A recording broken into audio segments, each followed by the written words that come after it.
Hey everyone, we are live. This is Xbox Ultimate Podcast. Thank you for joining us. This is going to be an amazing episode here because we have some very special guests. Several guys here from GBTB, and as well as I am always joined with my wife, who makes me happy that she's here. Thank you, babe. Plus we have Clownz, Four Guys with Quarters, leader, GBTB, alumni. You want to say hello, sir? Being here. Thanks for having me, Mev. Yeah, no problem. You were actually on mute for a second there. I forgot to unmute you guys. So he says hello. Then we also have Husk here. He is a expert in the cheap beer category, as well as talking about video games with GBTB. Also is FWNR host. Say hello, sir. Hello. Thanks for the invite. I appreciate it. Yeah, thank you guys for being here. And we have another very special guest who's made the rounds this week. I've seen him, I think, on every podcast this week. I don't know how he does it. It's Mr. Dreadpool, tech expert extraordinaire, smarter than me for sure. Hello, Dreadpool. I'm just smarter than the average bear. Hello, guys. How's it going? And even though we just saw each other downstairs a few minutes ago, babe, how are you doing? Good. All right, so this is going to be awesome, guys. I want to thank each and every one of you for showing up. First off, I want to kind of reach out to the chat. Got Assassin Lupa there. We also got Steel Rain hanging out. Lady AF, what's going on? We got, I think that's Mike with the OG Next Level Gaming. What's going on, man? Appreciate all of y'all being here, hanging out in the chat with us. This is going to be a fun episode. We're going to be talking about some interesting topics. We're going to be talking about Phil's interview. But we always start this podcast with the fun speculation of the week. And this week, that is going to be what will we see at the VGAs. The Video Game Awards are on December 10th. Jeff Keighley, the guy that we all love, is hosting. And it should be a great show. I know that we all have great opinions of the host and what they have to offer. But regardless of anything there, we do expect that there is going to be some interesting announcements or reveals or trailers or who knows what at this show. So I want to get everybody's input on what we should expect from Xbox, because this is an Xbox podcast, at the VGAs this year. I'll start with you, Clownz. Well, you know what? I don't like the VGAs. Oh, man, I just don't like them, man. I just think that I want to see somebody else besides Geoff Keighley there. That guy is really... It's his show, though, you know? It's like he can't replace himself. Yeah, they should just replace him anyway. Whatever they got to do, maybe, you know... So... You know, I just think that I'm not going to see anything there that really blows my mind, Mav. I'm going to be honest with you on this one. Yeah. I don't think I'm going to see anything from Xbox that I'm really going to nothing from Xbox about. Yeah, because Jeff Keighley, he doesn't really promote Xbox. That's sad speculation. Can I promote something? Sad. I need to promote something. Mav. Yeah, what can you promote? Twitter. Look at your Twitter. You got 200 subs now. Oh, congratulations, brother! Thank you, everybody. 200 Congratulations! Cheers! Sorry about beer. the squirrel. Go ahead, keep going. BG. Well, the only thing that Xbox could show is if they buy advertisements in the middle of the show. I mean, because that's all he's probably going to allow. Well, you say this, Clownz, but you have to remember last year they had the big Series X reveal, and they also had Hellblade. The first trailer for that was shown at the VGAs. So just putting that out there. All right. So with that said, maybe we will see what is it? The reboot of Perfect Dark. Maybe we'll see something like a small glimpse. Now that's fun speculation. That's getting juicy. I want to hear more of that kind of stuff. A glimpse of that. Maybe we'll see a glimpse of Cuphead's new DLC, even though it got delayed again. Yeah. And they've been on that stage, haven't they? It's MDHR, right? Have they been on the VGA stage? I know they've been on a couple stages. It could happen. Yeah.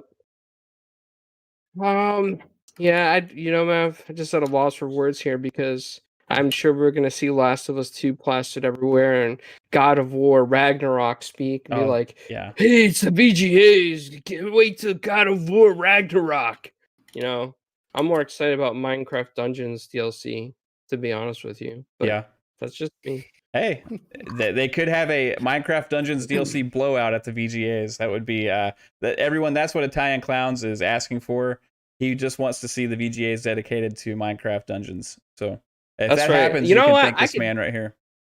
I could deal with that. I could deal with that. I would like to see something maybe from the next Forza game. I would like to see something. It'd That's be it. nice to Yeah. see a trailer. And you did say Hellblade 2 was shown last year, which is true. So maybe we'll see more of a glimpse of Hellblade 2 this year, running on the Yeah. Series X. With It's ray rumored tracing. that they held back gameplay of that from the Xbox Game Showcase, and they had that video instead where they revealed Iceland. This is Iceland. Everybody check it out. This live video, but they didn't actually show the game or gameplay that everybody had expected.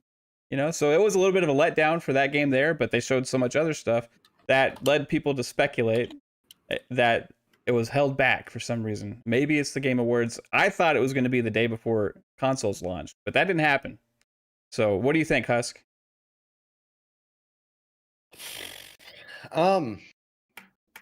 I would love to see some Hellblade. I'm honestly not really expecting shit from this show. Man, Debbie I'm just Downer's here with the VGAs, guys. Yeah, I know. Jeff has a reputation. I understand. Well, it's not even just that. It's that, like, unless people really have something they've been hiding, like, you don't hold out for this. Like, you know what I mean? Especially with the next gen just launching like that. All that shit has happened. Like, COVID is a thing and all that shit's kind of slowing everything down. But, like,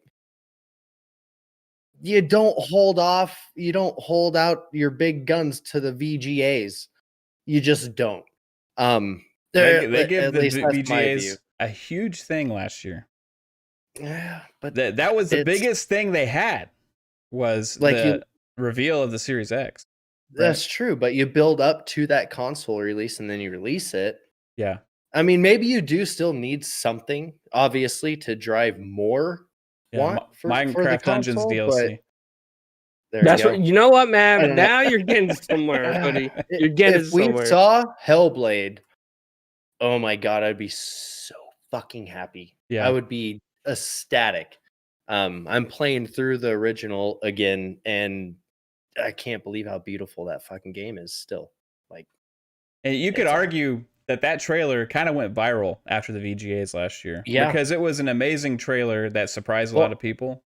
Cyberpunk releases this same day, so I'm sure they'll have some plugs in there to say go grab it. Yeah. Right? Cyberpunk there will be something about Cyberpunk there, Other than that, I have no predictions for the show because I don't what have you been keeping in your pocket to push now after next gen's already released? Well, I'll after Dread goes, I'll make sure I throw some juicy tidbits in here. There we go. What's up, Dread? What do you think, man? So what's the question per se? Just Xbox or just in general? Just Xbox. Xbox. What do you expect from them at the VGAs? Okay, from them. Okay, that's why I want to make sure because I think Sony's going to do something too. I expect to see the perfect dark Tomb Raider-esque gameplay or something, or maybe not even gameplay. Maybe some sort of picture like we saw with Fable. It's just a little tidbit, something to be like, hey, and keep us wondering what it is until we realize it's perfect dark. That's what I'm expecting there. We've seen some Hellblade stuff. I'd almost expect something there for that too. I mean, I'd rather not. And I know Husk is probably like looking at me funny, but whatever. I'd rather them maybe, if they do bring it, give us a date. I mean, how long has this been in production?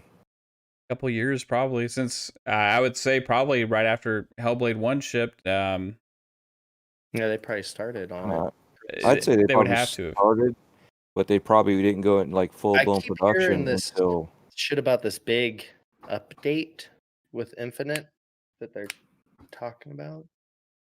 I wonder if that Right. might be an appearance. Well, supposedly they already said they're not going to be at the Game Awards, and they actually made a point to specifically say that because I had the same thought, and I was, Mhm. you know me, I'm like always looking, what's Xbox going to do next? What are they going to do next? What are they going to show next? And I love Halo, so that's what I wanted, and somebody shot me down and pointed to me the link, you know. Well, that So, sucks. yeah. Do we Thanks have for anything crushing on, my dreams too.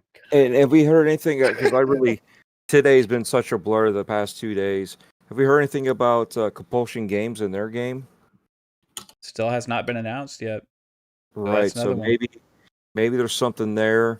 We already know what Double Fine's doing, so there's nothing really to surprise us. I mean, what are they going to surprise us with? Jack Black again and Brutal Legends 2? I mean, I'm going to be all about it, but I think it's too soon to be able to say that that's going to be in the works already. I would say there could be something small from Double Fine because in the past they've had kind of some multiple projects going on at the same time where they've had back on the Xbox Live Arcade they had like what was it Iron Brigade, right? Then they had like Costume Quest, right? And then kind of like these things dropping kind of frequently that were smaller projects, and that would make sense for Game Pass, right? I don't see it being that big of a like. No, it wouldn't be a big announcement. It would be like it would be something that would be like in a, you know, what do you call it? Like a sizzle reel, you know, full of a bunch of different things, you know, something like that. And as much as I want to see Fable in there, I don't think we'll see Fable. I think they're gonna just let us hype Fable. I mean, here's the other thing. You know, what if they said, you know what, we've secured the rights with Ubisoft, and because I know Boom is here listening, we secured the rights to Ubisoft, and we are bringing back Splinter Cell only to Xbox. Oh God! Right? That would be cool. That would be a dream come true. Yeah. Did I let you say hello, babe, before? Or did I do it again? Okay, just making sure I didn't do it again. I would have interrupted you. Yeah, I know you would have. So hey, what's going on in the chat? I see we got some new people popping up in here. Yeah, actually quite a few.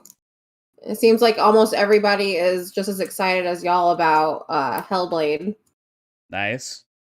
Yeah, Hellblade. I know a lot of people are excited about that and would be disappointed if we don't see anything at the Game Awards. Because I think because that's where they revealed the game last year with the trailer, I think that's where people are expecting it to show up again in a way.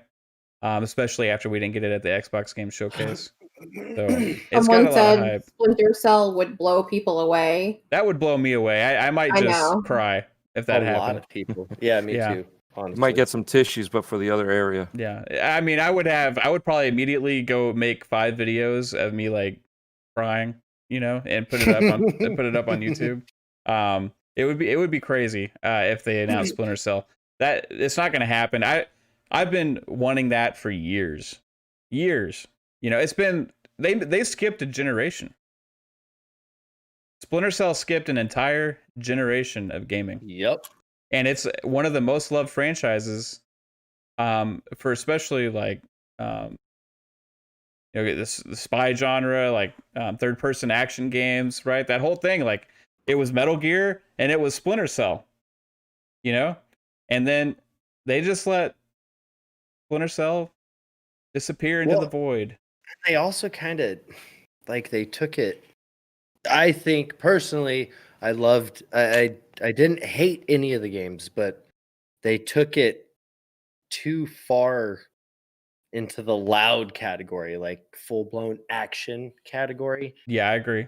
Like Sam's always like, you're the stealth guy. You sneak and you like that's what appealed to me. Like there's games. Like any fucking shooter game that I ever pick up, the first thing I find out is whether or not I can sneak up behind an NPC and snap his neck and actually sneak. Yeah. without getting Watch, caught because watch their of eyes that. bulge. What? Yeah. Yeah.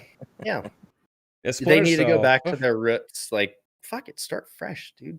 Just bring it back from wherever the hell you want. Like, just do it though. Do it. Like everybody's been asking for it for years. Yeah, like if they went back to the style of like Chaos Theory and kind of like reversed it, where it's more slow paced, tactical. You got to think about your Mhm. decisions. You know, when I don't remember who it was that was in charge of Conviction when they started going that direction, and even Double Agent. A lot of people didn't like Double Agent, but because the story, but it was like a cross-gen title, right? Whereas like one version on Xbox and then another version on the 360, and supposedly the original Xbox version had more content. So that one Really? kind of got some weird left behind, stuff in there, and kind of got a bad taste in some people's mouths. But the multiplayer on Double Agent was incredible when the servers worked. But What one was it? They did the co-op. Chaos where they Theory, were- and It they was did it, Chaos Theory, right? and they did it in That started Conviction.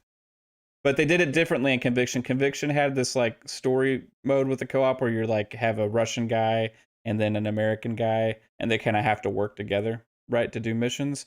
But Chaos That's right. Theory had like the best suite of content for Splinter Cell that you could imagine, and this I was still an haven't played Thief. OG Xbox game. When you saw the opening scene in Splinter Cell Chaos Theory, it was a graphical showpiece. It was Mhm. astounding. It was like, wow, this is on a freaking game console. You know what I mean? The people were only used to seeing that kind of stuff on PCs, right? And if they went back to that with Splinter Cell, that's my dream. I didn't want to go off on a Splinter Cell tangent here, but when the word Splinter But you Cell, love it just as I did, as just much as I do. I love hearing it. and Fucking I go know off that right now. some guys in the chat have heard me talk about Splinter Cell before, but when it gets mentioned, I just it needs to happen, and the Dude, I more would people camp that out say for it, that game. was that? I would camp out for that game. Yeah, I would just pre-install it. That's true. That's true. Don't have to camp anywhere anymore. It's sad. My Xbox does the camping for me, but Look at the manager. Yeah, well, I already pre-downloaded it. Okay. Turn around, walk, and go home. Yeah, and I just Husk, want an excuse to set up a bed outside of GameStop. yeah, like you those just want an guys excuse yesterday. to Dude, the next get a step, tent. the next step is the bunk bed. Right? Oh, that's a good idea. So you can like, what would happen if you went to go get your Xbox Clownz and you went up there and there was a cradle with the baby? You know, Yeah, that would anger me so much, man. she's in there. He's there in a pack That's and what would play. happen to Husk. Yeah, that would happen to Husk if he was waiting for midnight release of a Splinter Cell game. There'd be a baby in a pack and play, and all of Get a the last sudden, copy. like the parents would be gone, right? Like Yeah. no parents would be there, and that baby would climb over the pack and play and steal Husk's beer, and then Husk would be like, "Well, where's my beer?" You know, he'd just be sitting out there all angry. You know what I see? I see that happening, and Husk pushing that crate or that stroller down the road, and like, look, he's drunk driving. Take him to jail. I Get him outta can see here. that for sure. I Yeah. got my spot back. All right. Did you? I'm sure you didn't have any thoughts on this one. Did you, babe? But I want to make sure. No. Okay. Besides, Husk, can you actually stay out there for an overnighter? At the GameStop that's Yeah, kind of by me. yeah. I would assume so. I don't know, man. Are you gonna bring a bucket? No. Oh, No, it's dark enough over in that parking lot, and the population's not high enough for me to get caught pissing in the parking lot. So Just make sure you wear like a wetsuit. Like that kind of looks like Sam Fisher's black outfit, and put the night vision goggles on before you go and camp out. hey, Oh, he's gonna pull out something badass here. I can tell. I've got that helmet. Oh my Wow. Night vision goggles. They're Yeah. not Sam Fishers, but I do have some, and they actually Okay. work. I'm not. Well, this is I'm the not new even character bullshit. that's gonna take Sam Fisher's place. There in we the next go. Splinter Cell right here. That's it. Husk. So Husk, I have a question. What's up? What do you do at night after the aftercast that we don't know about? I'm not at liberty to discuss that right now. maybe there'll be a segment of it on FWNR of what your after activities. Peeping Tom spotted in the windows with a weird night vision goggles and a bush beer in the other hand. Yeah, He follows extremely long yard face. with night vision goggles. He follows trucks the glowing bush trail. beer goes missing in it was it Nebraska? Yeah, all trucks of bush beer in Nebraska are missing. All that Nebraska has is a furniture mart and bush beer. And Bush Light, yeah. All right, so the next topic, really guys. awesome pizza places, just saying. We had a big interview from Phil Spencer with The Verge, where there was a lot of juicy tidbits. But well, hold on a second. What the hell? I can't move on. I never weighed in on my fun speculation of the week with the VGAs. I've been waiting for this one. So let me do that first. So I think there's lots of possibilities. And so hear me out. The Initiative's game is gameplay ready. We know that. His daughter's played it. Phil's played it multiple times. Recently, Daryl Gallagher and also Drew Murray had a lunch meeting that Drew Murray posted on Twitter. It was the first time that they've had lunch together since like March. They got something serious to talk about here, guys. They got something that they needed to meet for, that they wanted to talk about the game and get some stuff together. He was letting his daughter play test the game, making sure it's ready to go. You know, I think it's a possibility that we're going to get a gameplay slice of the Initiative's game at the VGAs. I thought it was going to happen the day before the consoles launched. Didn't. If you add up all the clues, there's something here. That game's been in development for 2.5, almost 3 years maybe now, right? Yeah. It's a Dream Team development studio. It doesn't have to come out next year for them to go ahead and give us that first big tease and announce what the game is. They got so much in the stable, but they need to have something good at the VGAs, game related, because it is one of the biggest stages in video games, especially without E3. Without E3 this year, there's been the Xbox Game Showcases, and there's been the PlayStation Showcases, and then there's the VGAs. The VGAs has a lot of hype. Gaming has grown. Everybody's going to be watching the VGAs and tuning in to see what's revealed. And if Xbox doesn't show up and have some exciting game announcement or something cool to show off, then they're going to get crapped on so hard after the VGAs that they have to have something there. So it's either the Initiative's game, it's either Hellblade 2, it's Compulsion's new game, or maybe, like you guys said, Forza Motorsport, Fable, or Halo Infinite multiplayer. We have not seen Halo Infinite multiplayer revealed yet, and that is a huge thing. If they were to reveal Halo Infinite multiplayer and then announce, hey, in March we're going to go into beta, that would kill the content drought for Halo 2. That would get a lot of people excited. And then you would start the speculation of when's the actual single player going to drop. That could lead up into summer, right? So I think there's a few possibilities, and we're going to get something, because whatever it is going to be big and it's going to be exciting. If they come up and they just show damn Minecraft Dungeons DLC, I'm going to be pissed off. I will be unhappy. I will be miserable. And I won't care. But I will have wished that stuff was there. And I think it's possible. I don't think, imagine 2 weeks from now, okay? The VGAs just happened. PlayStation has God of War Ragnarok, Horizon Forbidden West, whatever else, and then Xbox has nothing. The crap that we would be hearing online from people would be insane. They cannot let that happen. They got to have something big and impressive to show. And I think they realize, regardless of who the host is, how big of a stage it is that they need to show up for, especially this year. Especially after Halo Infinite didn't launch with the console. Yeah, it'd be real bad if like anybody like big in the gaming industry that people are looking forward to, like even, I don't know, I feel like almost you're right. Like if Xbox is there. They have to be. Like they're not dumb enough not to be. Well, their marketing team's been pretty But it dumb has with to be. games, so Yeah, you know.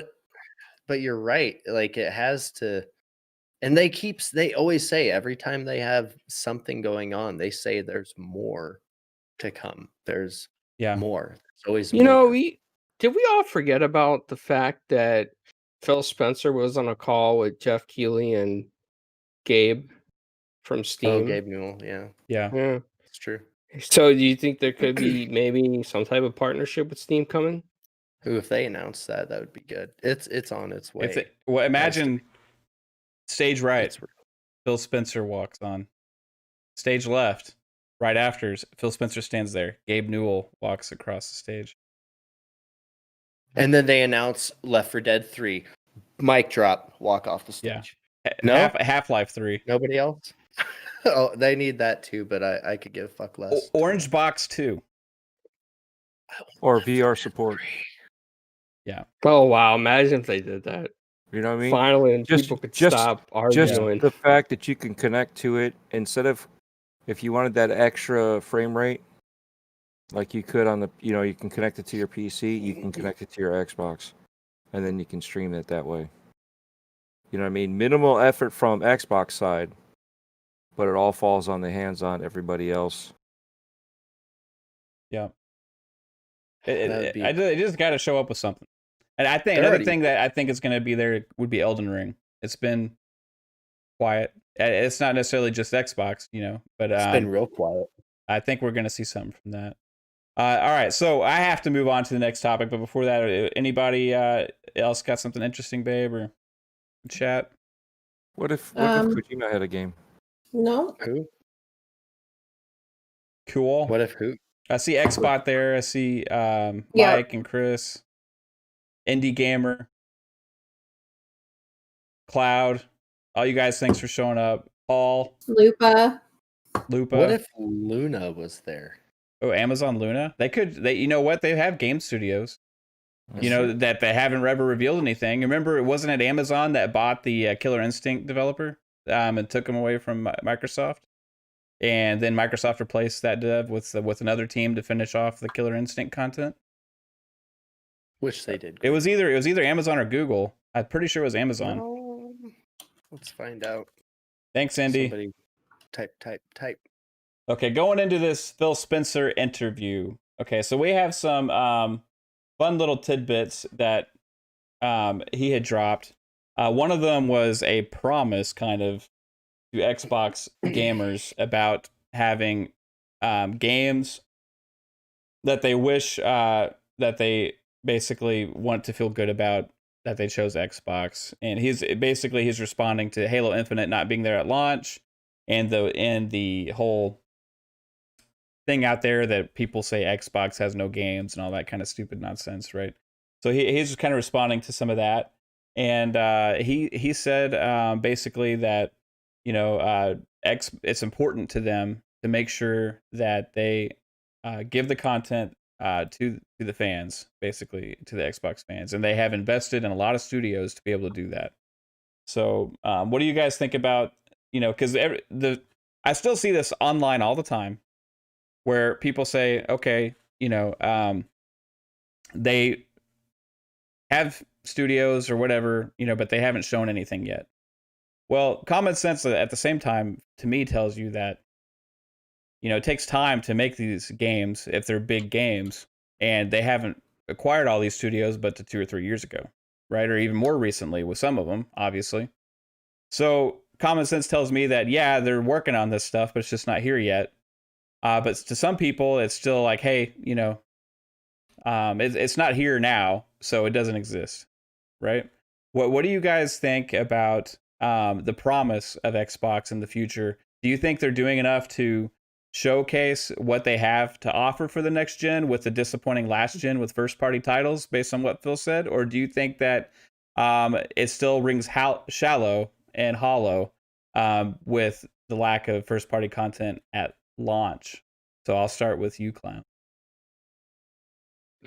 I'm going to say this. I think that, no matter how things are portrayed for Xbox, I believe Phil. I believe the interview. I believe everything he said. I think that we have what's yet to come for Xbox Series X. The generation just launched, and sure, I mean, some of the initial party titles have been disappointing, especially with save bugs and glitches.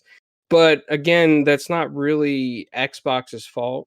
It could have happened on any system. We've seen Valhalla look bad on PlayStation 5 with the GPU being overclocked. So it's going to take some time for these developers to get the kinks worked out. But I think that, especially at first party titles and titles that ran good on the One X and the previous Xbox generations, I think they're going to look fabulous coming out of the gate, fresh out of the start. And I think they're going to outperform their PS4 or PS5 rivals.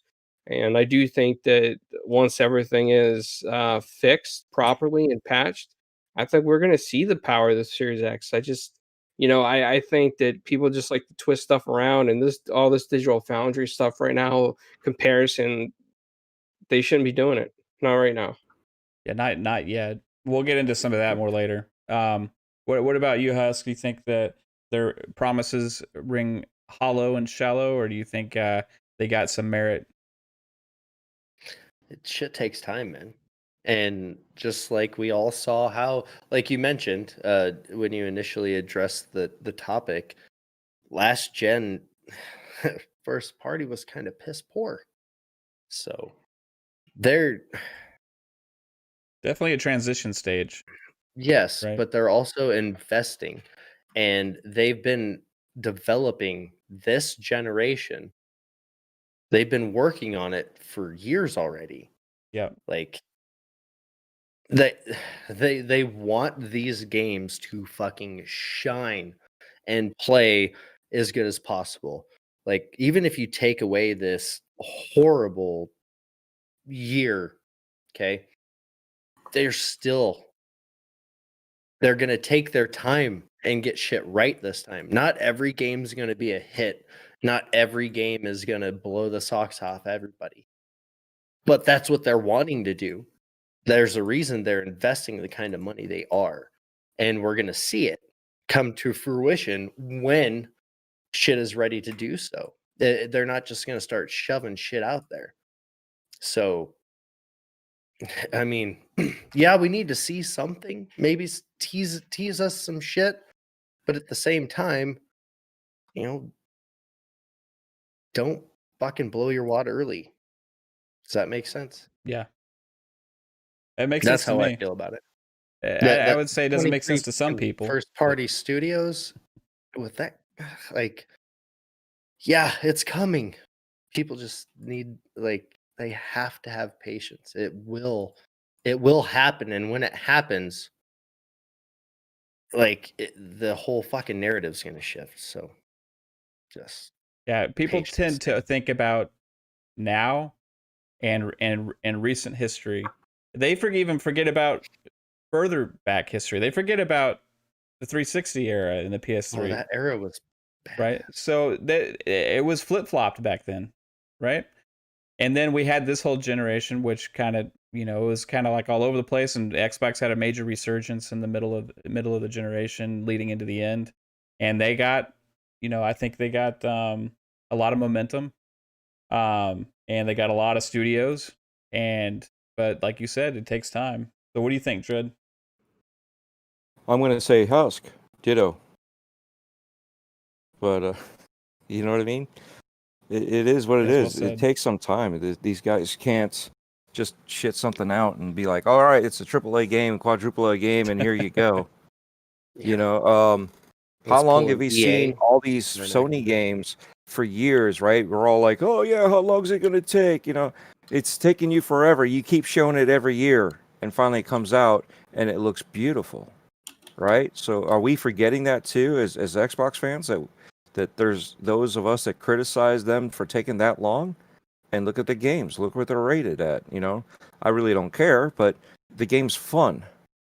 It looks great. It's got the polish on there. If that's what it takes, then that's what it takes. Get that polish in there. You want to add those extra features like ray tracing and all that. That's all new stuff. This is all new consoles, all new hardware. they have to figure out what they need to do on this stuff now, right? And they want to use the GDK where they've already built in a lot of that stuff off the SDK. So now they want to use the GDK, so they got to convert everything and then shift it over so it's across all the consoles, right? So there's nothing going to be held back. It's just new tech, new software that they have to figure out as they're building their games.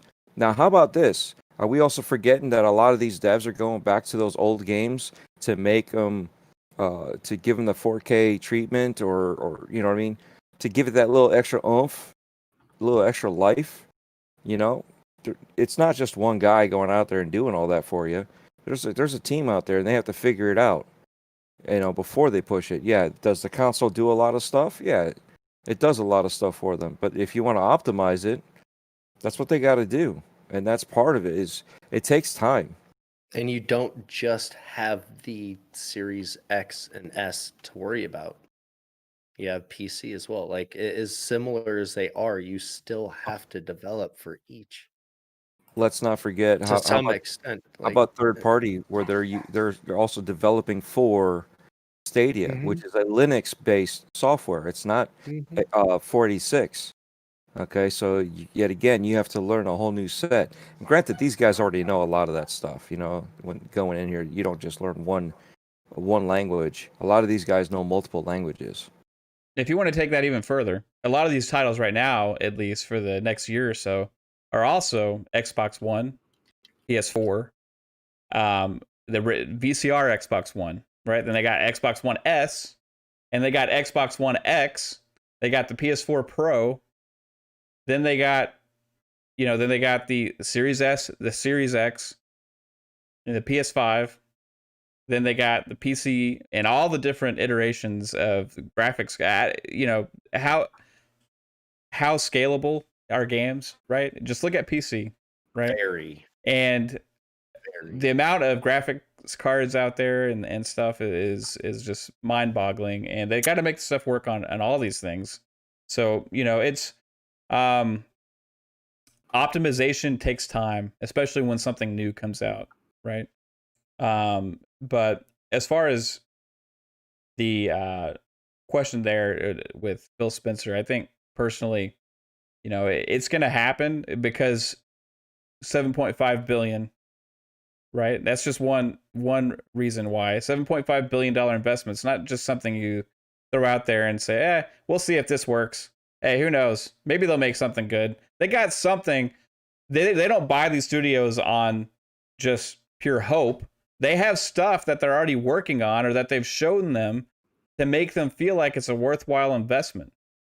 That's why they bought all these studios. They don't go in there, hey, you think you can make something cool in the future? You're unproven. You don't have anything to show me right now. But hey, here's $500 million. Here's $1 billion. No, these guys invest in talented developers that have proven track records, that have stuff in the works.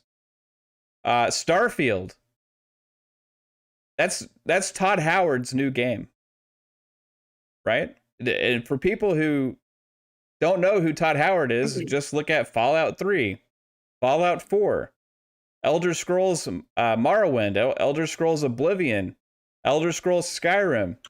Name a disappointment in that group. Some could say Fallout 4, maybe a little bit, I don't know, but those are some big ass games there, aren't they? Right? Oh, they are. And speaking of this fucking ZeniMax deal, how long does this goddamn process take for it to be official? Final. Well, I think big early, probably March, April, May, somewhere around there, I would say. What can happen between now and then? People have to look into this stuff. They have to line everything up. It's not just like, hey, Husk, you want to come work for me? Okay. Oh yeah, there's a lot of papers, a lot of people, a lot of legal. Yeah. Like the legal shit is what is. That's right. It's the lawyers. Obviously, the government's got to look into it too at some point in time. To make sure it's not a monopoly. Oh, Jesus. Anyway, it did it last night too. It just popped on, and we weren't even talking anything about that. Never even activated it. It wants to activate itself. But yeah, I mean, there's the government's got to look into it too to make sure it's not a monopoly. That to make sure that everything, all their P's and Q's are right, not just the lawyers, because you know how lawyers are. They do Lawyers, their own paper. thing. So the government wants their money. If they're gonna do something like that, they're also looking at making sure it's right. And these guys are already working on the game, so it's not really. This isn't slowing anything down. It's just before they can really tell us more, right? Because it's slowing down the ability for Xbox to be able to talk about it from their perspective, because they can't legally say too much about what the plans are, because they can't be seen as coercing their decisions until that deal is finalized, right? Well, what happens if they are pushing their intentions, right? And then all of a sudden that company's stocks fall because they didn't like the intentions. Now you just screwed over that company. Or the opposite. You could raise the value or in things like so. I mean, like there's a lot of reasons why they can't talk about it. And because you could have rumors of an acquisition in the works, and you could manipulate people's stocks and then back out of the deal. Like there's all these things in play that actually matter.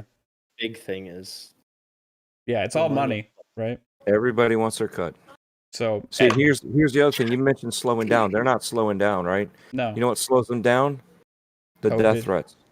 Yeah, the death threats for sure. You can't be delaying my game. You can't. Why is this game going here? Why is all these kids, the man-childs doing all this stuff? This is the thing that's slowing it down. You want that game out. You want that game to look good and no more delays. Or not any delays, because some of these games haven't even been announced with an actual release date. Don't be slowing them down. Let them do their thing. Support them. I mean, yeah, we all want these games now, but be realistic. We're not children. Yeah. Anything going on in the chat, babe? Xbot448 said a while ago, what does a gamer have to do to be a guest on this show? Have me a guest on their show. I'm just kidding. No, man. Hey, I got a spot next week, Xbot. So I'll send you a DM if you're able and willing. Yeah, we're gonna have lots of fun guests on the show.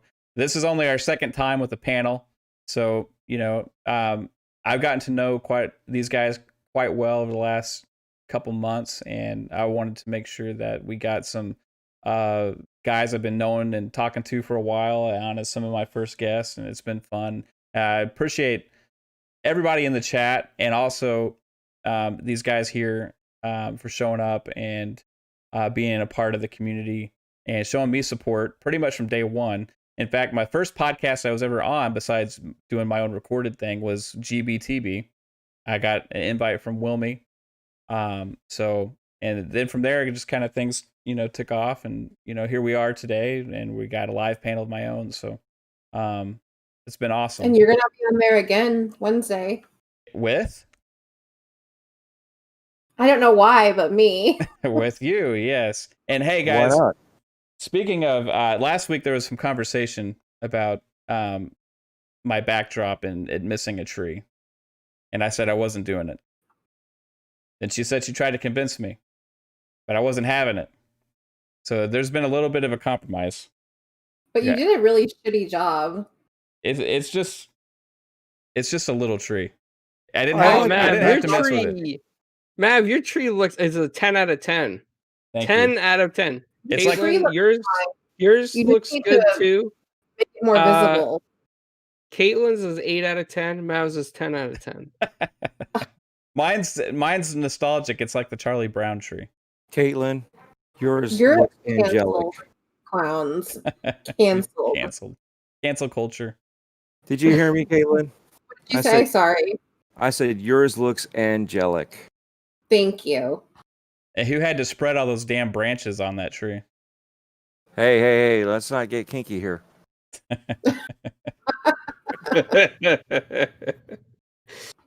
All this is your show. You can do whatever you want.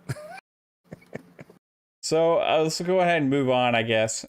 So we're going to go into what's been going on that I've been noticing.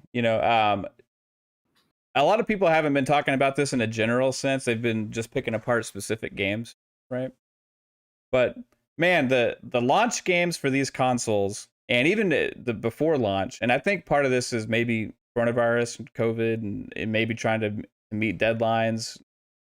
Buggy as hell, glitchy, games breaking all the time, crashes. And we kind of got used to this hasn't been as much of a problem the last several years. So, but I can run down a list. Watch Dogs Legion, and if you go watch the first streams I had on that from Xbox One, the game would just freeze randomly. You would try and get in a boat, and the boat's there, but it's like a mirage. It doesn't actually exist. You can just swim through the boat, right? Weird things like that. Assassin's Creed had the screen tearing thing that's apparently fixed now. We had the save glitch also in Watch Dogs Legion that Clownz has been fighting through. I don't know how he has the patience for that, but he does magically. We have Call of Duty Cold War crashing constantly all over the place, right? Freezing, weird stuff going on there now. The Dirt 5 headlight issue that people seem to freak out about, like that weird thing going on. You have let's see, Spider-Man Miles Morales. This is Xbox, but if you watch stuff online, there's plenty of footage of weird ass things happening in that game too.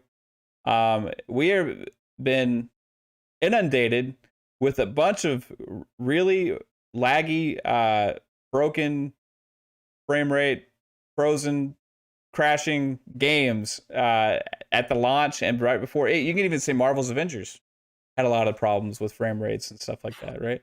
So I don't know if it's coronavirus or COVID, or if it's because of the new consoles or what, but for some reason, with even knowing this and seeing all the things going on, certain people are deciding to do comparisons of the games side to side before they get patches and updates and all that kind of stuff. So we've already seen with, I think, was it yesterday that Assassin's Creed Valhalla had the update where people are starting to freak out now because it makes their system not look as good, and this system with Xbox maybe look better now all of a sudden, right? So it's creating controversy there.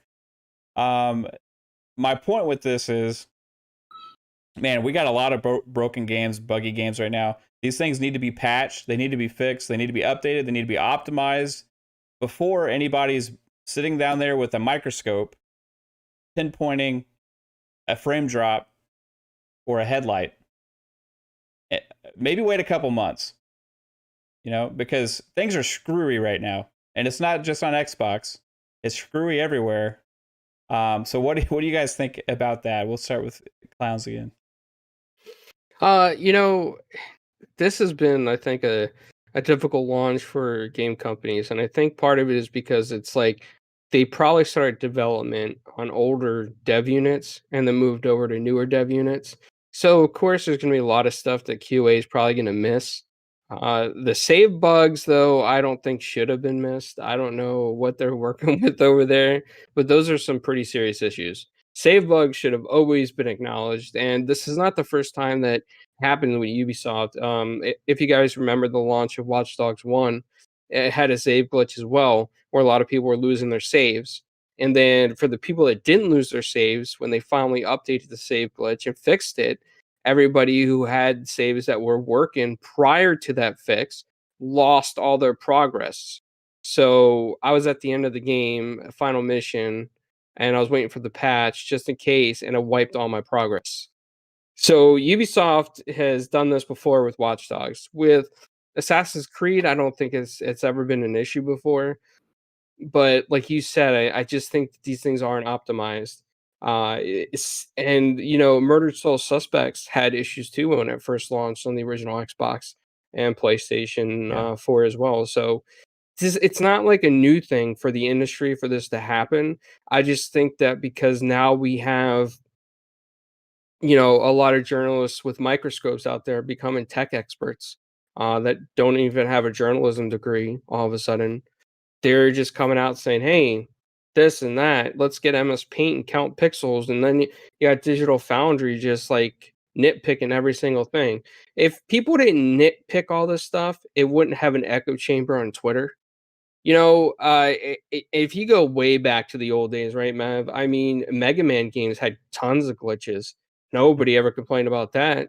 You would disappear when you got shot sometimes. Like the glitch, you would just disappear and it'd take a moment, or you'd get knocked off a ladder when you shouldn't have. Glitches going on forever. It's just, we got higher power systems now. That we got better tech, but we got more scientists out there and more technical experts than ever before. I don't know how it's happened, but a lot of people out there with no college degrees in their mom's basements are just finding all this stuff out. They got their science lab kit, from Amazon. They or get it from eBay. Target. Yeah, Target, they go out, capture a butterfly. They look at it with a microscope and be like, butterfly's got one more Science.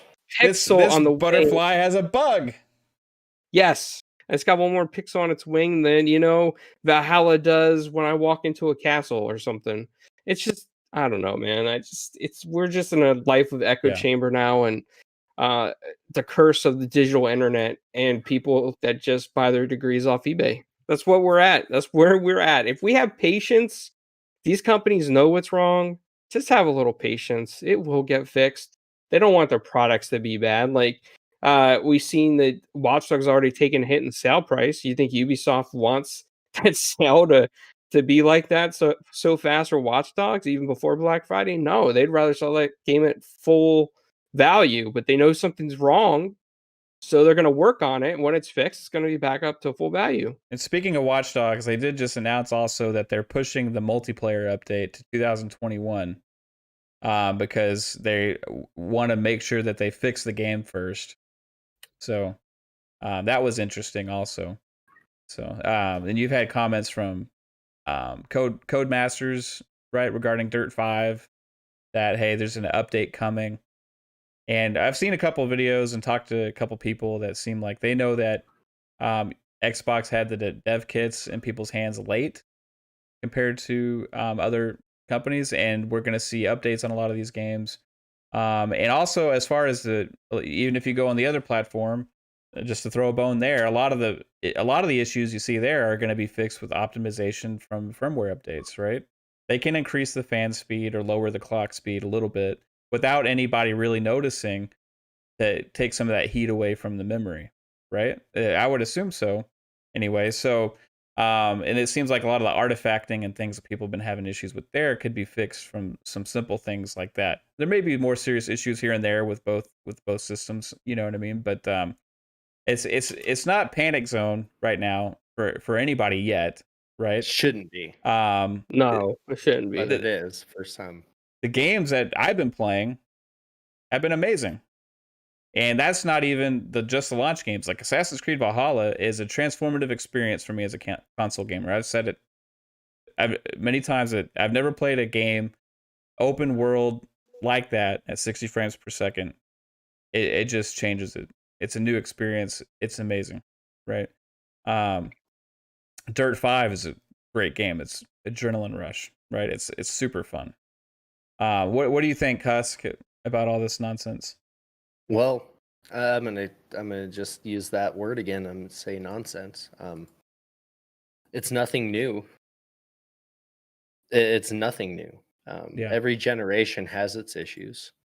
And if you ever play on PC, these things are these things are more prevalent than like all these. So all of a sudden everybody's eyes fucking opened to something completely like, I don't know, the same thing what Clownz said. Like, social media is just going fucking crazy with it. So I will say the only thing I have to say outside of optimization is a big deal, and your time you're able to spend with a system to optimize a game is an obvious thing. Like, it is what it is. Okay, it is going to take time, like everything does. But there are hardware things like the memory, and honestly, like consoles. And see that fall guy, he victim. broke that down through a microscope. If we wanna be fair, right? Mhm. It's a YouTuber that took it apart and did his own testing, right? However, I will say that was pretty extensive, that Oh test. yeah. And he spent 30 minutes before he even went to the test explaining the testing process. So Mhm. And you almost have to, or you're it, just it gonna get to me hammered. that holds some credibility there, right? Oh, it does. Um, Gamers Nexus did a fucking great job. I'm just saying.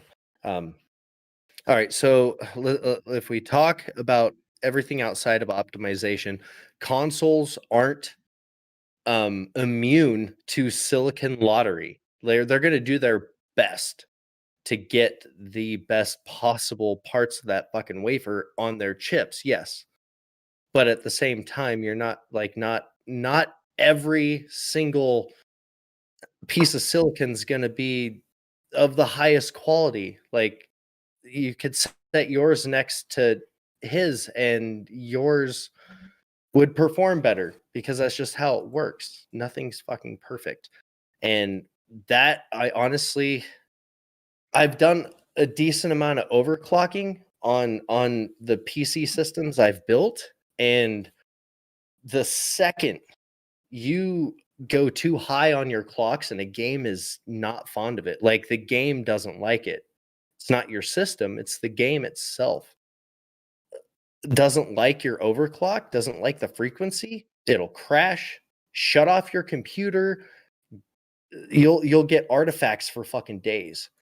And even more so with memory, if it gets it can get too hot, you can have the frequency too high. It's just there's a lot of things that have to be ironed out, and they're going to have to be, and we're going to see that happen. Like it's going to have to happen, or devs will have to literally optimize their game to match it.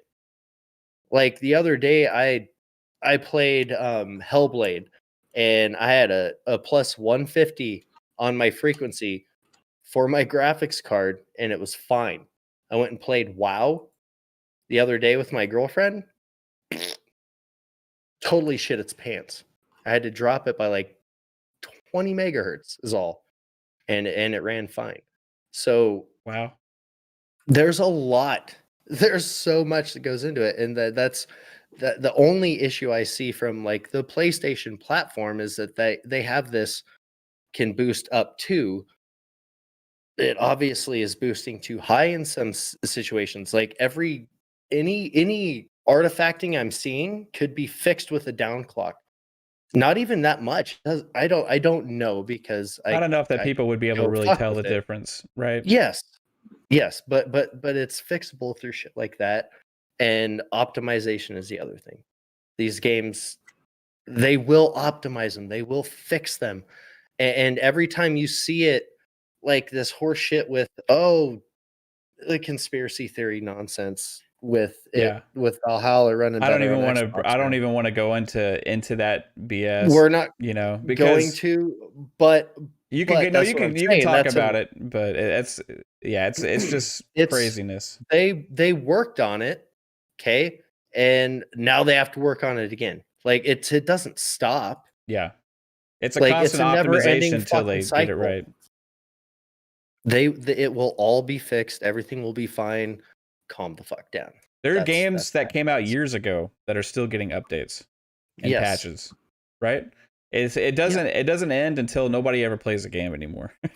Pretty Right. much the server is shut down in the whole 9 yards. Yeah. So Well, yeah, I wanted to ask you, Dread, also because you're like probably you and Husk are really techie guys, and I hear y'all talk about this stuff. But so, without making excuses for the developers, right? Because stuff like Clown said with the save game files, there's pretty much no excuse for that, right? And you also have, just weird bugs that just shouldn't be in games anyway, like just kind of weird stuff that maybe they didn't have enough time to test them and they maybe should have delayed, but they went ahead and launched, right? But a lot of this stuff also comes down to it being new hardware, right? And optimizing for multiple platforms and all that kind of stuff. But I want to know, is what Husk was talking about also with the variable clock speeds, because I'm not a tech guy. And then Xbox having a constant clock speed, right? Is that kind of why they did that, to eliminate some of those problems? Well, Husk is bullshit. No, it's not. He's serious about it. It's no. That's the thing is we've hit Moore's law, right? Ohm's law, right? We've hit Moore's law, and what's going on is we've broken it, and we've figured out a way to circumvent it, right? We've never been able to go down to 5 nanometer. We're down there. You know what I mean? We're pushing stuff like this right now. We're seeing 7 nanometer. Why they're down to 5 nanometer? You know what I mean? That is super small. You don't understand about breaking and pushing it way past where we're not supposed to be, even with Moore's law, right? So, with that being said, these semiconductors are having issues. Putting it like that, they're so close together that one, think of it this way: they're all switches, on and off switches. Okay, they're so close together that when one switch on, it affects the one next to it. Mm-hmm. And that's where they're having issues. And this is when it comes to everybody's like talking about the die size, and they're at 50%, that are failing. Okay, well they're pushing stuff so hard, and they're doing frequencies, right? So it's not just the physical. And they're trying to increase frequencies. They're trying to exactly. They're trying to speed it up because we can only go so far by science, right? And they're trying to break science, and they're trying to increase the frequencies. They're trying to put less power, but yet still maintain more power because of how much stuff in there. If you look at some of these CPUs, you're looking at 100 watts. You're looking at 65 watts. You know what I mean? And these are smaller and smaller, but there's more stuff on there. Less volts, more performance. Right. But yet it's still heating up. And that's part of the thing is controlling that heat, because once you go too hot, you get a thermal runaway, and a lot of these things shut down because of the too much heat. Okay, there's so many different factors when it comes into all this. And now, and you want to control just the frame rate? I mean, you're trying to do a lot more than this with these games. You're talking about the 360 games when an average game was 3 to 6 gigs, right? The one games came out and they were at 13 gigs, and everybody shit their pants. Like, holy crap, you know what I mean? And they were, they looked great, but they didn't look that much better. But they look great, gigs.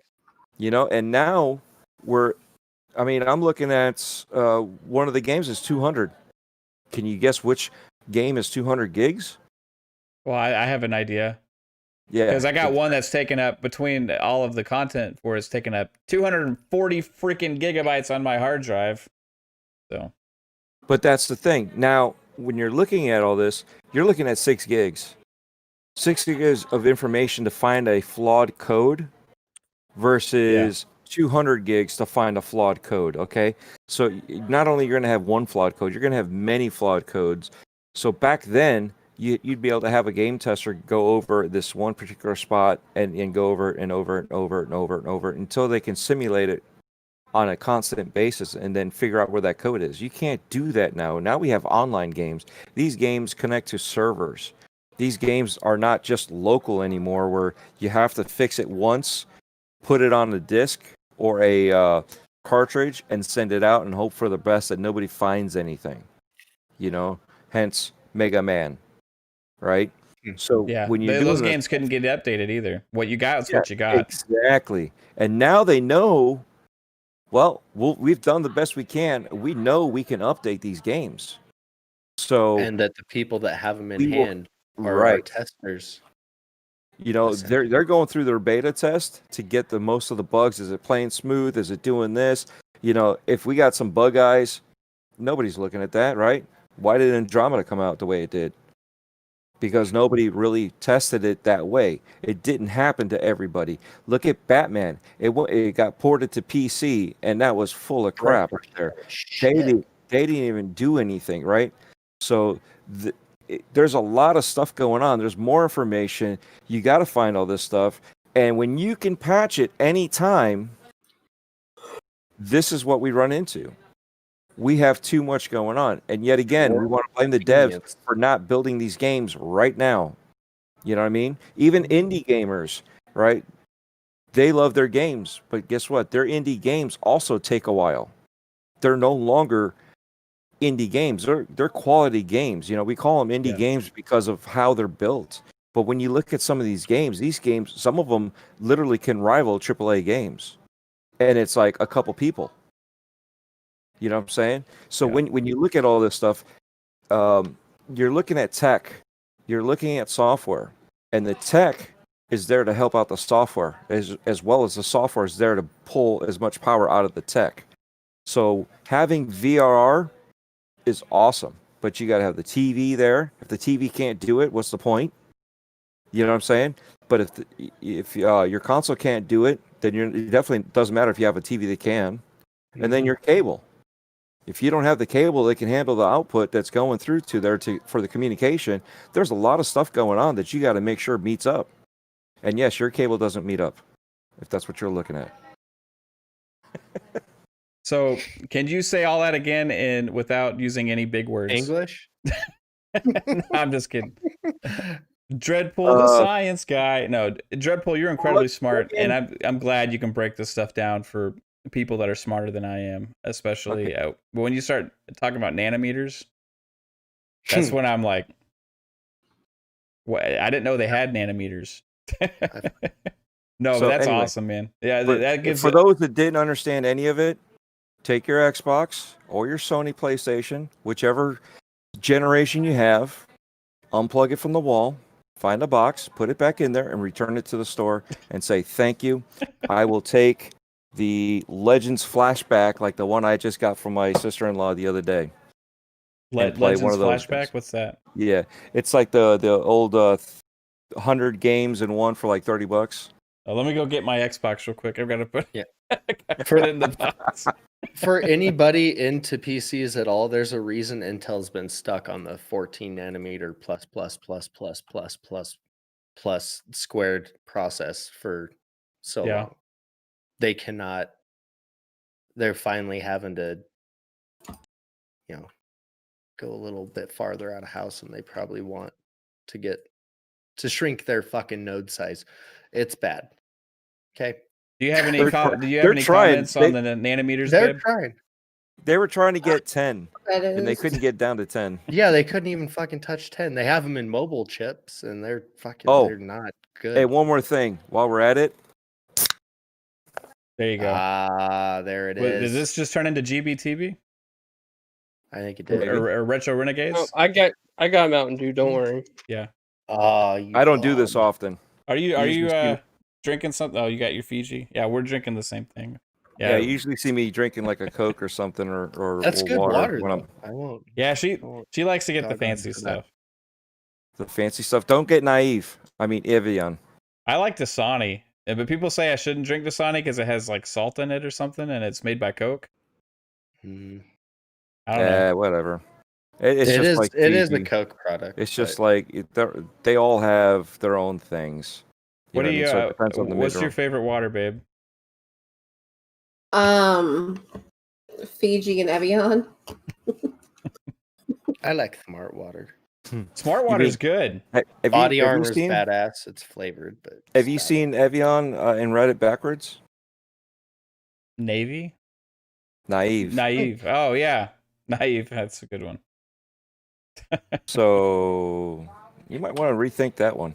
It's interesting when we say, "Hey, do you want some water?" and then they say, "Yeah, what kind do you want?" we got options in the fridge right now. We got spring water. We got purified water. Which one would you like? I don't want a reverse osmosis system in my house. Ooh, that would be good to have, especially in a whole house. I wouldn't have to buy Fiji or Smart Water or any of it. I could just drink my own water.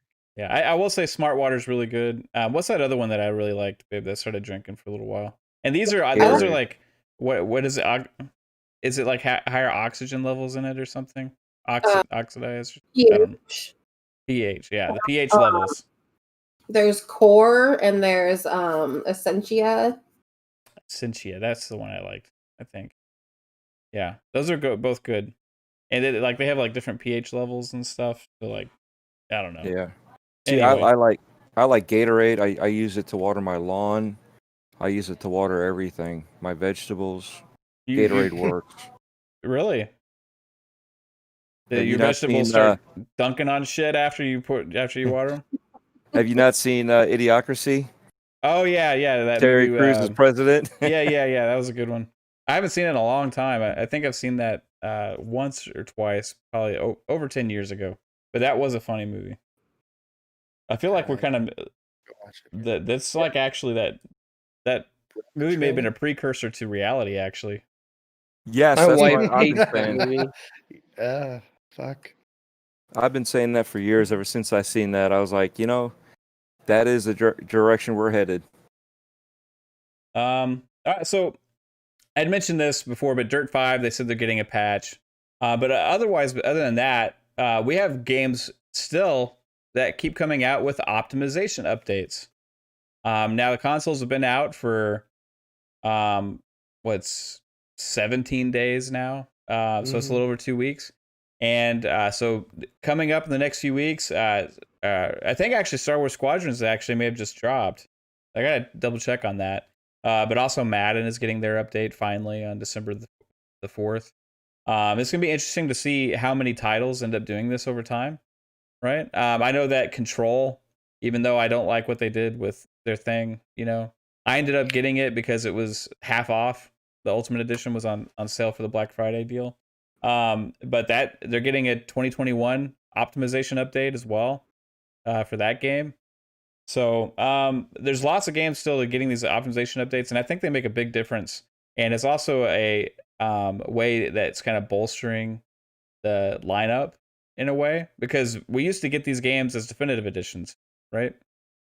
In 2013, it would be, hey, remember they had Dishonored definitive edition, right? They had Last of Us definitive edition, or Game of the Year editions, and they were for next gen, and then but we're getting those games as free. So I keep wanting to highlight that because it's a cool thing, because we complained a lot about it back then. There's still some titles, Control being one of them, because they did separate the Ultimate Edition from the other. But there's several titles that are getting free updates for us that are coming out with these next gen enhancements. So a lot of them are on Game Pass, guys. So keep your eyes on some of those. I just wanted to make sure that y'all are aware of some of those. All right, so an interesting comment was made today from Jeff Grubb. A lot of us know who Jeff Grubb is because he's in the community. He seems to know a lot, and a lot of his predictions and things that he says somehow end up becoming reality. So in I think it was during his podcast today, I'm not exactly sure, but he made an interesting comment. Something that we've said on the show before, and also I've heard other people mention, is Forza Horizon. He believes we may get that game potentially before Forza Motorsport, breaking the cycle. And if you go back to the Xbox Game Showcase, right, when they showed all those games, when they talked about Forza, they said early in development. That's what they said before they showed Forza Motorsport. Okay. That does not tell me that that's a game that is coming out next year even. I'm thinking 2022 potentially, or even later. It's already been longer than it's ever been between Forza titles for Forza Motorsport. So there's something going on with that game as far as what I've said before is that I think they're going for a complete overhaul, like a reboot of the franchise, going with new tech, new engines and everything to bring it forward. That's going to last another 10, 15 years. And with it being a Game Pass type title, I think it's going to be more of a here's the platform, Forza, as part of Game Pass, and then we're going to continuously add tracks and cars to that over time instead of keep having a new Forza Motorsport game come out. Sounds like Infinite. Right. So, and it seems like a model they may be going with some of these games, right?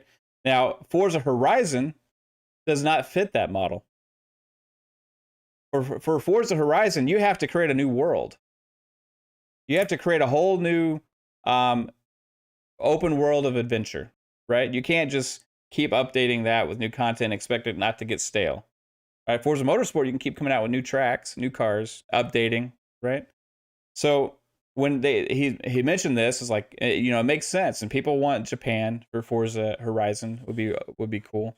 But what if we got Forza Horizon 5 next year? Skip a whole Forza Motorsport, you know, and then we get whatever Forza Motorsport turns into, in let's say 2022. Could you guys see that happening, or do you think that would be a mistake? What do you think the Forza Motorsport franchise is doing if it is that long between releases? Because remember, Forza Motorsport 7 wasn't even last year. It was the year before last, right? So I think it was what, 2018 then is when that game came out.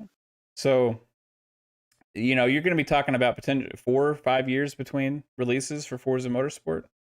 That's pretty crazy. And on Xbox, we've been spoiled and kind of gotten used to that rotation of, hey, every other year there's a new Forza Motorsport game, right? And then Forza Horizon came in, and every other year there's a new Forza Horizon game. You know, so is Forza Horizon? If we stayed on track with Forza Horizon, that would mean next year we're getting a new Forza Horizon game.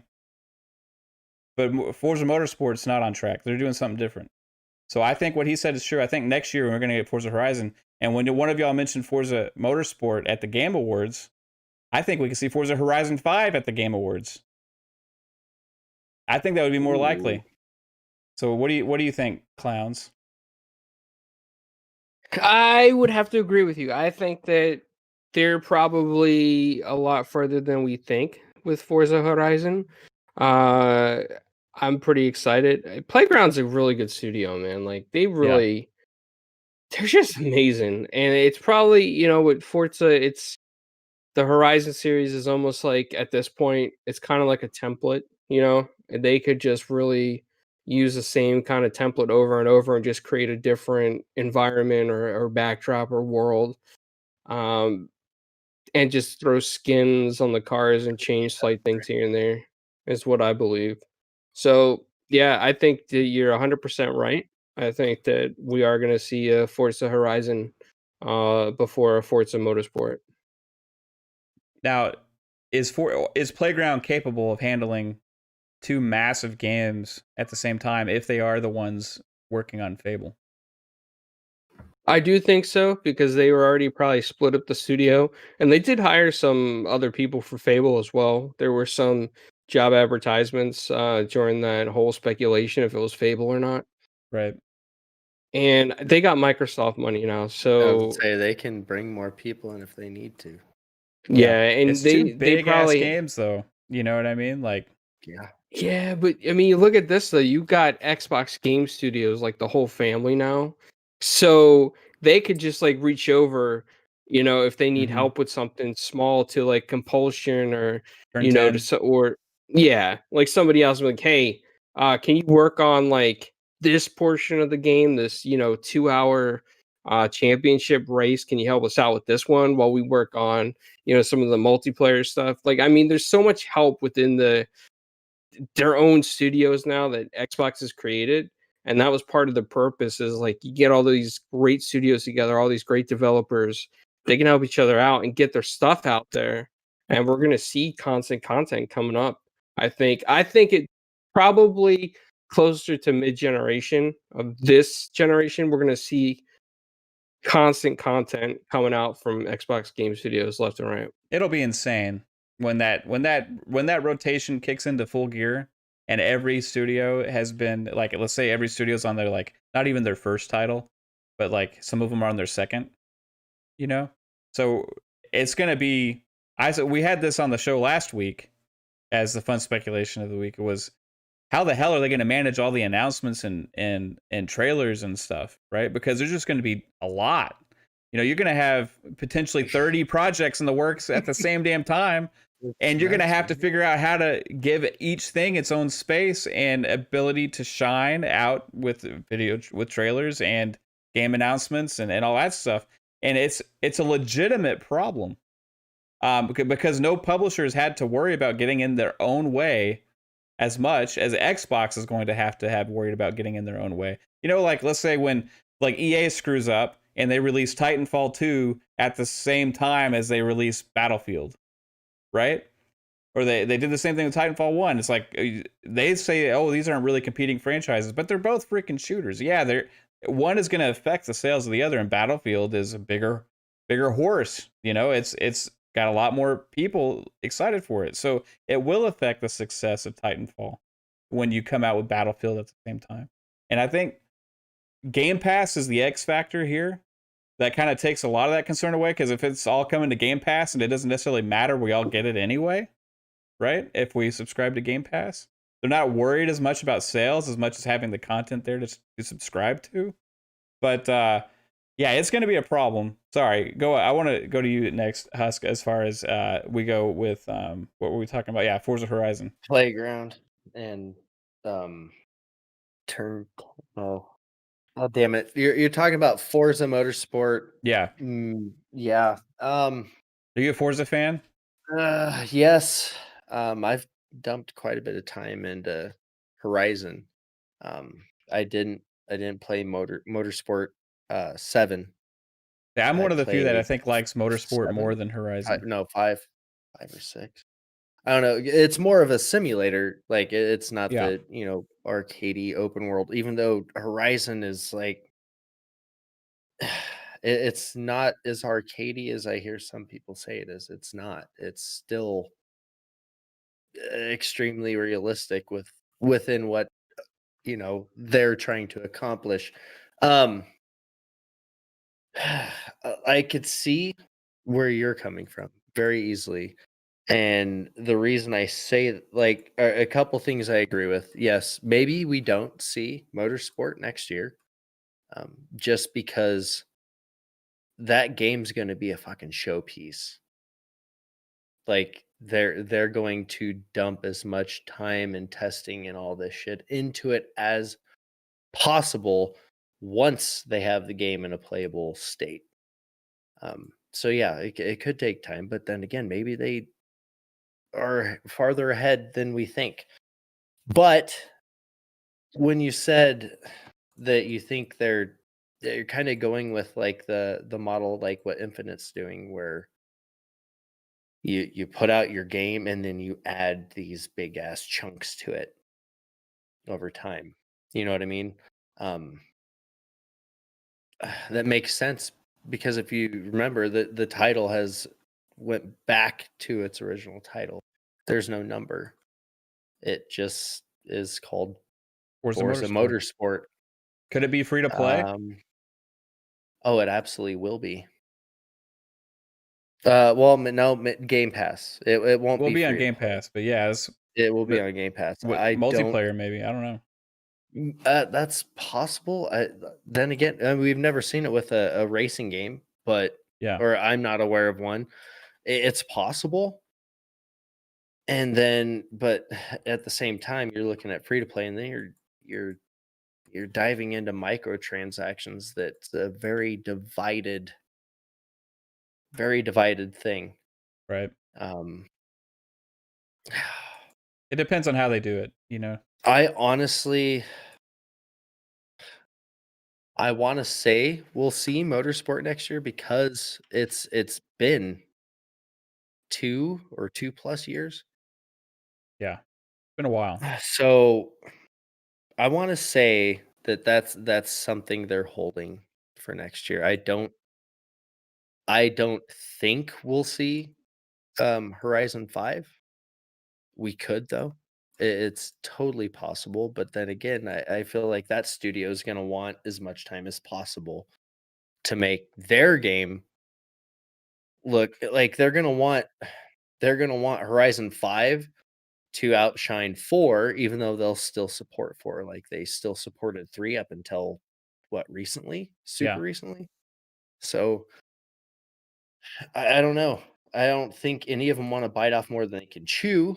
And I also don't think they want to pump out another Horizon with as popular as 3 was and as popular as 4 is. You need a little bit of a break there, a little bit of a gap. I think there's more going on with Motorsport. I think there's more done there than what they've actually said or we know about. Yeah. I think there's something there. The I ca- think it's on its way, maybe late next year, if that. But I don't know. The catch with this is also that they've always Turn 10 and Playground have always shared stuff, right? So Yeah. when Forza Horizon first started, they were using a lot of the stuff from Forza Motorsport and just making it into open world game, right? So I think what we could see is maybe another year of the same style of Horizon to get it out, and then whatever the next Horizon would be after that would be built on maybe the new tech that Forza Motorsport has. What do you think, Dred? Well, you kind of said it right there. Forza Horizon is using Forza Motorsport's assets. All right, so when it comes to the car assets, they're using those. And as far as my understanding, they're still using them right now.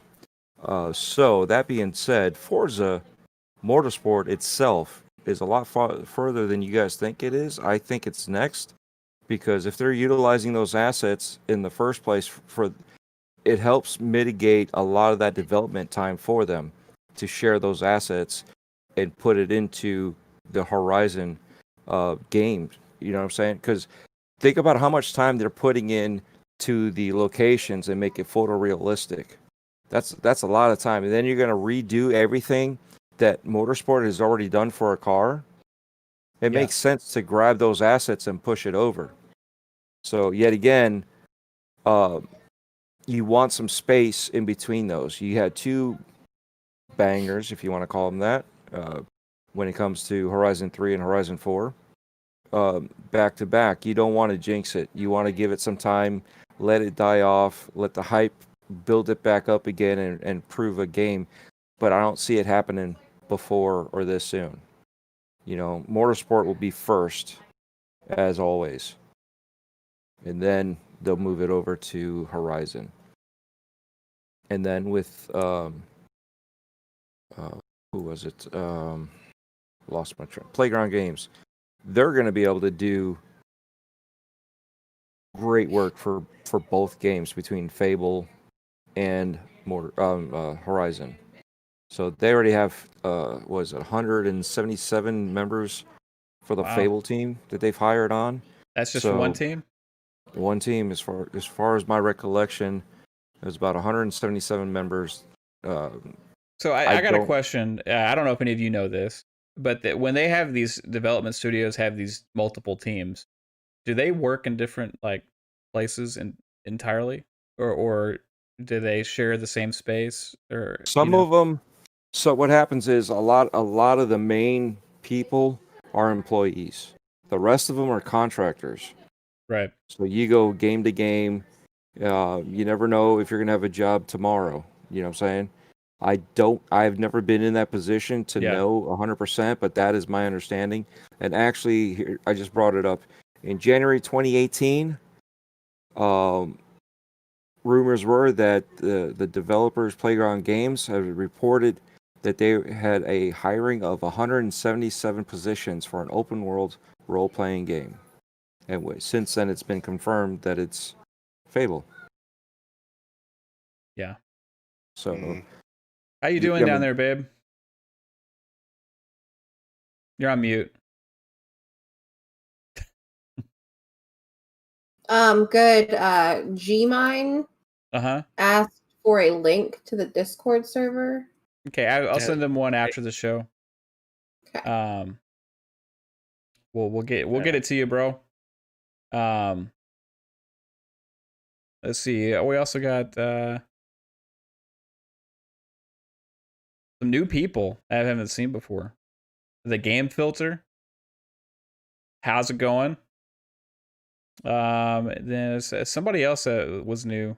That was Heated Heavy 505. How's it going? I appreciate you guys hanging out. Hong Soul, what's up, man?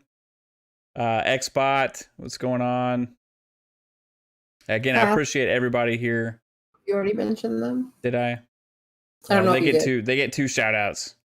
Let's see here.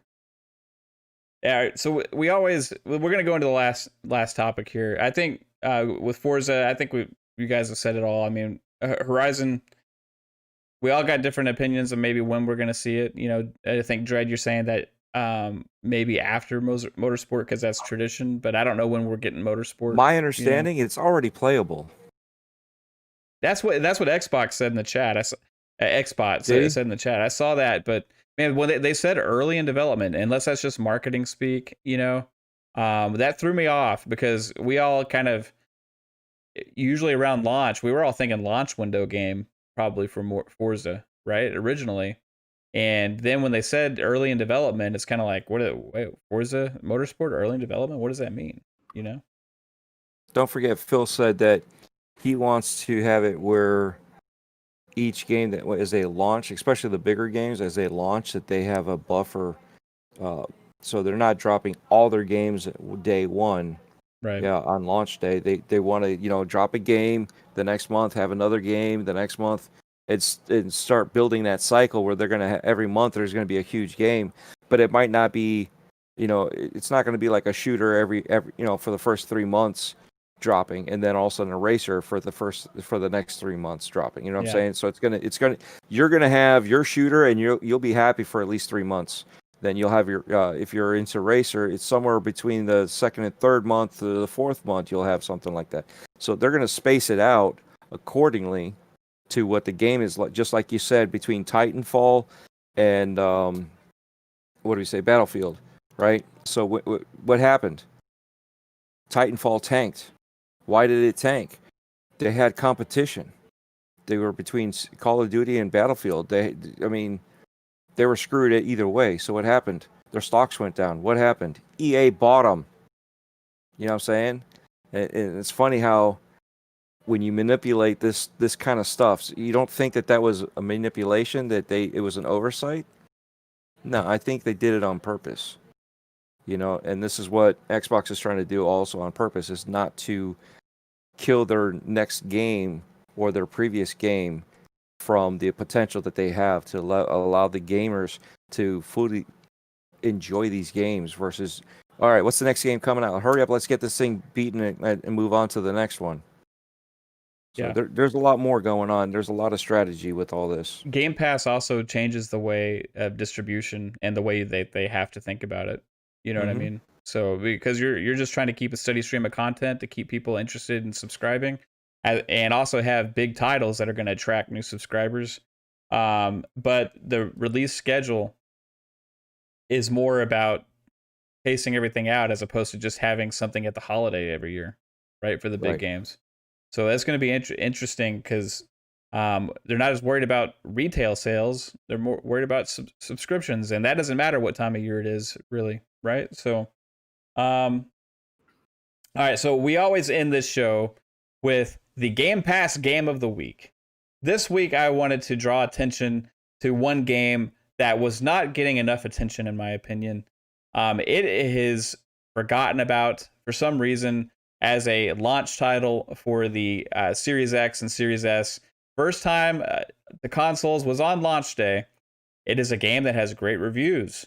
It's a game that lots of people that enjoyed this game said it was really good. But for some reason, people act like this game does not exist. It does exist. But I couldn't mention this game without also throwing a bone to its big brother. So, my Game Pass Game of the Week is Gears Tactics. It was a PC game before it was a console game. I hope that lots of people play this kind of game because I think more of these style of games are needed on game consoles, and the less people that play them is more excuse for Microsoft and other publishers to say we don't need to bring those games to PC. And I'm looking at maybe Age of Empires and other maybe RTS games and tactics games that are out there that traditionally only come out on PC. if more people play this game and talk about it and are excited about it, hey, maybe we'll get more of these different things in Game Pass as in variety. Gears Tactics, I think, reviewed well. People love it. It's a fun game. It has an interesting story. It takes place in the Gears universe. So what are your thoughts, Clownz? Have you played Tactics? And also, what about Gears 5 in Game Pass? I have not played Gears Tactics, but Shame I on you. think that I'm is just a yeah, no, I know. It's been touted as like a really good game, and I was gonna play it on Game Pass on PC, to be honest with you, because I felt like it was better Yeah. with maybe a mouse and keyboard. Mm-hmm. But I think it's really good to give that game a shout out because I think after the first initial few days it was in there, it kind of lost its steam, and I think most people forget that they can also play it on PC. If you don't want to play with a controller, play it on PC. Play it on the Game Pass on PC, and it'll be just as fun.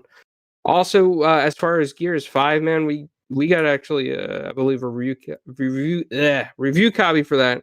And that game, I love that game. I really love that game. I still need to finish it.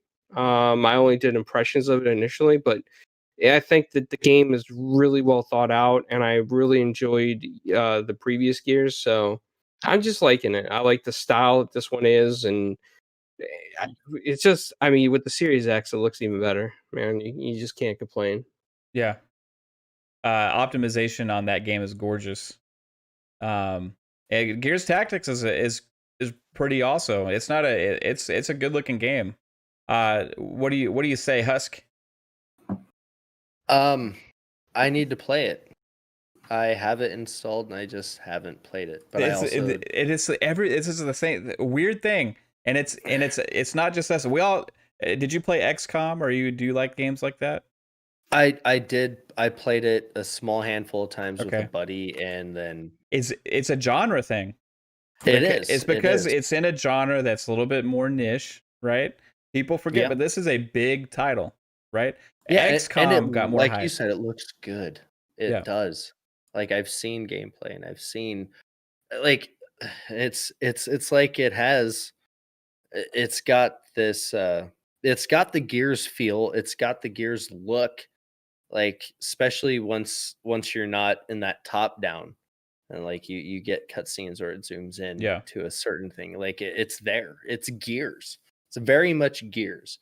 But it also falls into, like you said, that niche genre that like this game has the potential to grow that genre. From everything I've read on it, everything I've seen, it's in my backlog. Yeah. I think it's in a lot of need to grab a people's. couple of people and play the shit out of it. Yeah. Yeah. What about you, Dread? Have you played Tactics? Well, I gotta say that Clownz and Husk are both frauds for not playing it, and I have to join that group. It's You know what I mean? Here's the thing: it's a Series X, Series S launch game. You know what I mean? And I think like, part of it was it's the weird. advertisement. You know what I mean? Because it came out on PC ahead of Yeah. time.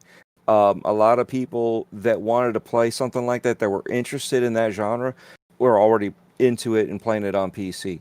So by the time, and I think that was the bad part about it. You know what I mean? Yeah. If it wasn't ready and you wanted to do it like this, you probably should have pushed it back so it would across both PC and Xbox at the same time. So that being said, they didn't market it well either. Right, they didn't market it to say, "Hey, by the way, even though we had it on PC, now it's on console." I mean, Radar, Gears Tactics. Yeah, it's that wonderful Xbox games marketing team again. You know what I mean? And they do a great job with a lot of things, but like, where was all the advertisement for this game around the launch of the console? Right. We can't market it for them. No. You know, because people like me are tech heads, and we want to see what the tech can do with these games. We want to see what it can happen with this. I'm going back to old games and checking it out to see how good it could break the old game and make it better. I've been playing Star Wars Fallen Jedi Order again, and yet again I'm learning the controls all over again. But it's just when you take a break and you move on to something, and then you got to go back, and it slows you down. But oh my God, it's insane on how good this tech is. You know what I mean? And then my brother-in-law's over. He came down from South Carolina, and he's a Marine, so he comes down and, hey, did you get your Xbox? Yeah, it's right there. Hey, did you get your PlayStation? No. All right, that's fine. Let's check out some of these games. Right, we're playing Division 2, popping it in with the NVMe, right? Not the internal stuff or anything that has the velocity architecture in it. The one that I built, right? The one that I built and been using on my Scorpio. Pop it in, and it's even faster than it was before. You know what I mean? So a lot of this stuff is getting forgotten because I had to go back and be like, oh yeah, let's check out this game because I hadn't looked at it. So one of my forgotten games I think that people need to think of, and I'm gonna put it out there, just because for Fork, Anthem. No, I'm actually kidding. Fuck that. No. Hey, that's a game that's gonna get an update. Right. Yeah. Sure. Okay. Yeah. Maybe we'll see it too. But seriously, I'm gonna do a 3-pack. Okay, and this is Xbox and PC. Okay, Day of the Tentacle remastered, Full Throttle remastered, Grim Fandango remastered. And of those three, Full Throttle's my top. But those are the ones you should probably go back and look also, because those are forgotten games that kind of came in, and they're the point and click kind of story strategy kind of. I guess you would add some adventure to some of them. You know what I mean? Yeah. I mean, there's not really action, but it's a good. These are good stories, and they've resonated when I was younger, and I think others that missed out on those opportunities from those older click games, or could check something like this out, because people like me that never really got into XCOM, I think they might like this. People that don't like this might actually get into XCOM. So if you don't like this kind of stuff and you want more of a action-packed strategy game when it comes to how XCOM is, Gears Tactics is it, and they spun it on its head. On top of that, they added some those features to speed up the game a little bit, so that way you can get back into your turn. So there's if you're thinking XCOM, it's not literally a clone of XCOM. They took it and made it their own kind of strategy way. So definitely check that out too. So, but for me, Full Throttle. Right on. Yeah, I give Xbox crap for not bringing like Age of Empires and games like that to console when they just had those definitive editions and like remasters come out, right? But at the same point, you have to also give them credit for trying to bridge the gap between console and PC on titles like that, like Gears Tactics and also Halo Wars. Halo Wars, the RTS game, that is wonderfully done on console. I love that franchise. And using brands like Halo and Gears is a way to introduce gamers that would usually never play one of those games to try it, right? And here's the thing, guys. If you haven't tried a game like Gears Tactics and you have Game Pass, it's in Game Pass. We don't have that $60 barrier anymore of, hey, I don't want to buy this because I don't know if I'm going to like it, right?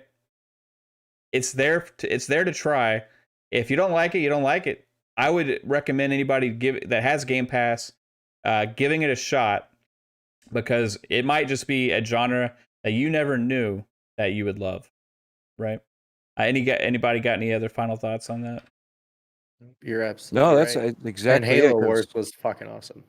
Those are perfect examples of when it comes to gaming is we can't go down to Blockbuster, we can't go down to Redbox anymore, and to try these games, to be able to say, hey, look, and how many of our friends have physical media that they can say, oh yeah, go ahead and here, borrow this.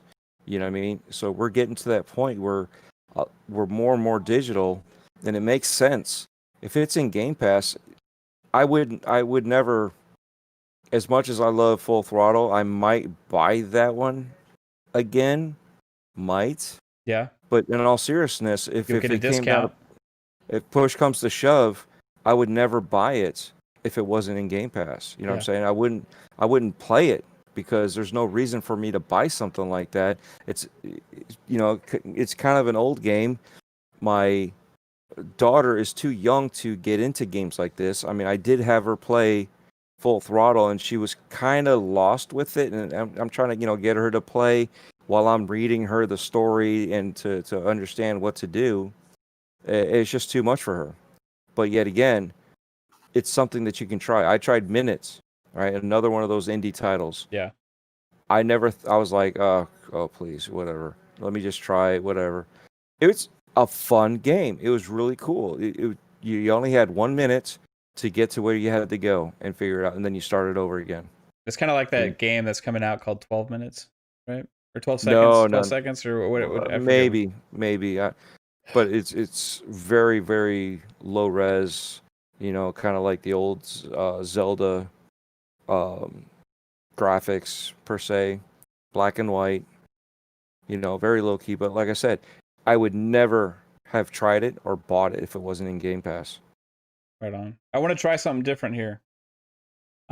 So you have 10 seconds, chat, because there's a delay and I don't want to wait forever. You have 10 seconds to say a game that's in Game Pass. If you want me to shout it out real quick on the podcast, 10 seconds on your mark, get set, go. Am I going to get copyright strike? No, maybe. It's hard to say. Okay. Boots and boots. You know what? So now I gotta wait for the delay. What, babe? You know what Lady AF said? She said that most of the games on Game Pass that she's loved, she would never have initially paid for. Exactly. Right. How many games have I played that I never would have played if it wasn't for Game Pass? There's a lot, actually. So I'm going to start going through some here. I saw you, Indie Gamer, earlier say Star Renegades, and I was going to shout that out anyway, regardless if anybody said it, because that game is pretty freaking awesome. It has that retro style, almost like JRPG, maybe like Star Ocean in a way, kind of feel to it. It's turn-based combat, JRPG style, traditional, but it has good music also, and brought kind of into a new way.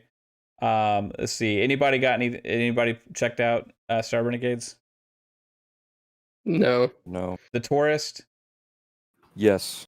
Yep. River City Girls?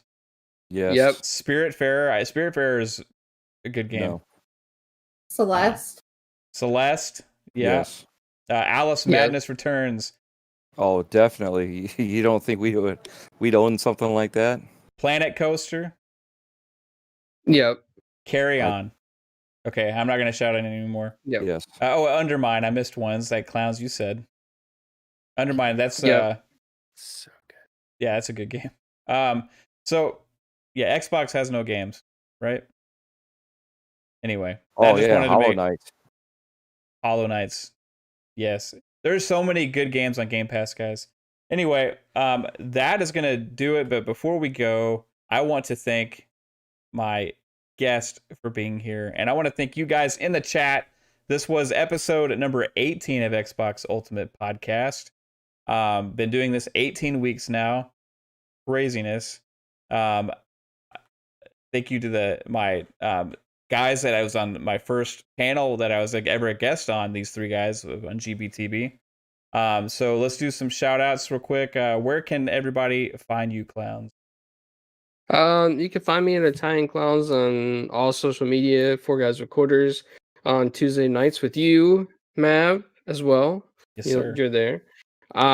You can find me on Game Beyond the Box on Wednesday nights with Dreadpool and Husk, who drinks all the Busch beer in Nebraska. Yeah, I didn't see a lot of beer because I heard him. I didn't see a lot of beers open in this episode. He drank it so fast you can't even see it. He's like, it's a talent of his. I did take 2 breaks. Yeah. And then you can find me on Primetime Game with Mr. Broomstick and Friends on Monday night, and then 4GQ TV News with Flamish Everybody's favorite Belgium sensation across the nation. Flamish. I'll With say the that. American fries. All Yes. right. So we'll go to you, Husk, but before we do that, you need to unmute your mic. You've been on mute this whole show. I just didn't tell you. Hey, you're full of shit. Call back to Tuesday night. That was a good time. 30 minutes of talking to myself and assuming I wasn't. It's great. Is Husk talking? I can't hear him. It's Uh-huh. no. I tried to. I tried to tell him, but he didn't believe me. You can find me ACS Husk everywhere. Wednesday nights, Game Beyond the Box. Sometime during the weekend, FWNR premieres. The creator feature has made its comeback, which will see Clownz here in 2 weeks. Ooh. And I would like to formally invite Mav over to the show following Clownz if he's down. Absolutely, And man. tomorrow we got God's Geeks Nice. at 6 p.m. Eastern. So That's awesome. Yeah, I'll definitely be there for that. Quick and hey, question, Matt. yeah, You doing an aftercast tonight? We playing some games? I play games every night, man. I know. So, like, if you guys streaming it, you gonna invite me? Yeah. What's the plan? Let's. I don't know what we're playing, but let's play something. If right, you're playing, Babe, then we're playing Master Chief Collection probably. Oh yeah, I'm playing. So. Oh man, I wanted to play Pong online. Let's do it. Master Chief Collection, custom games. If we get enough people, here's the thing, guys. Whoever can show up, please, because Halo is better with custom games with your friends than going into matchmaking.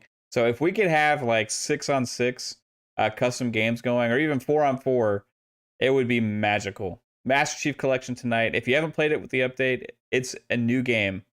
It's the best multiplayer experience on console right now. All right, Dread, where can everybody find your beautiful beard?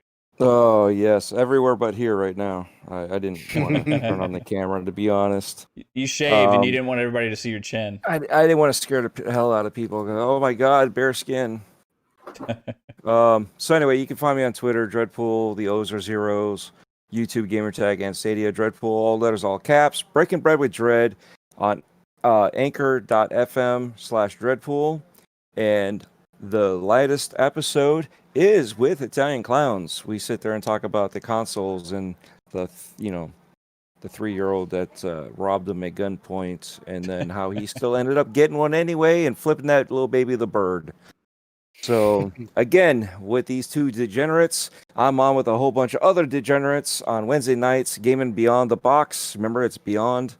And then always Friday mornings, except for today because we did it again on Wednesday this week. Breakfast with Boom, Friday mornings, 10 a.m. Obviously, 4 Guys with Quarters, when we do the interviews, I am there. And the holiday seasons are open right now, so my DMs are open. Anybody wants to talk, anybody wants to just vent, whatever, I will be there to listen. I may not know what to say, but at least you know you have an ear and someone actually cares. Well, Dreadpool, can I add something to that for you real quick? Yes. So, Flamish, if you're sad about the American French fries, Dreadpool's DMs are open. Was this proven that French fries are American from Dreadpool? Did he go down into the tech aspects of it all? And I looked up Wiki. Yeah. And I found out through Wiki that Flamish is the southern equivalent of Belgium, which means he's a hillbilly. Really? Oh, that's awesome. He's a hillbilly driving a bus. He's he's a Belgium hillbilly. And I hope he feels better. He has a hurt back right now. Yeah, he does. He went to the doctors to go check it out. I have not heard back yet. So, have you guys? I saw you streaming earlier. All right, so then we have good news. He's good enough to stream. Yeah. So that being said, thank you for having me on. I appreciate it. Happy gaming. Everyone have a good night and good weekend. And oh yeah, go ahead. And I'm waiting for Caitlin and yourself to drive over so we can do a Breaking Bread with Dread. What's going on, man? How come you guys aren't over here yet? Coronavirus. No, we'll get over there sometime. They haven't locked down the states. Yeah. So yeah. But anytime, we'll do like it, I said man. before. All right, babe. Where can everybody find your pretty face? Twitter at CaitlinX0615. And here on Fridays. And we are going to be as a guest on GBTB on Wednesday. So we'll see you guys there. I don't know if I was supposed to spoil that or not, but who cares? So yeah, me and Kate will be there Wednesday night, Gaming Beyond the Box, with these guys, and we're looking forward to it. So yeah, I appreciate y'all hanging out with me. Clownz, Husk, Dread, it's been real, guys. Thank you again, chat. We'll see y'all again next week. You got something, Dread? Yeah, before you shut this off, I brought my wife over. Caitlin, she loves your room. Oh, thank you. Just had to add that in there. Go ahead, shut down the show. Cool. All right, guys. Peace out. Thank you. Have a good one. Bye. Guys. Oh, I guess I got to do the outro.